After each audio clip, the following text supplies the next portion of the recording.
તો અત્યારે કયા જિલ્લામાં કેટલો વરસાદ અત્યાર સુધીમાં પડી ચૂક્યો છે તે પણ આપ જુઓ કે જ્યાં ઝોન વાઇઝમાં સૌથી પહેલા કચ્છની વાત કરવામાં આવે, જેવી રીતે પહેલા પણ જણાવ્યું કે કચ્છમાં સૌથી ઓછો માત્ર 6% જ વરસાદ પડ્યો છે।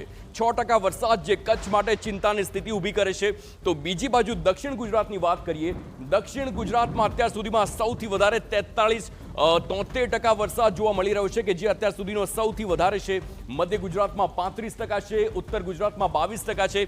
ઉત્તર ગુજરાતમાં પણ ઘણો ઓછો વરસાદ છે કારણ કે ઉત્તરમાં આ પહેલા વધારે વરસાદ પડી ચૂક્યો છે।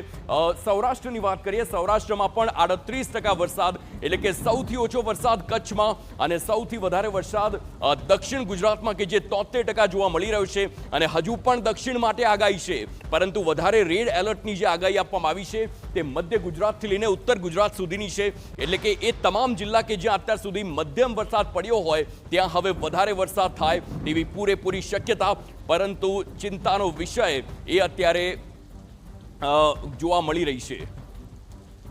તો સરેરાશ ઓવરઓલ વાત કરવામાં આવે તો ગુજરાતમાં સરેરાશ અત્યાર સુધીમાં 45% વરસાદ પડી ચૂક્યો છે અને 45% વરસાદમાં જ જોવાનું એ રહેશે કે આવનારા દિવસમાં વરસાદ કેવી સ્થિતિ ઊભી કરે છે, કારણ કે અત્યારે જો 45% વરસાદ હોય તો આવનારા સમયમાં આ 100% વરસાદ કેવી રીતે પૂરો થાય છે, કારણ કે એક તરફ અલ નીનોની પણ અસર જોવા મળે છે અને આ બધાની વચ્ચે જોવાનું રહેશે કે આવનારા દિવસોમાં વરસાદ કેવો રહેશે।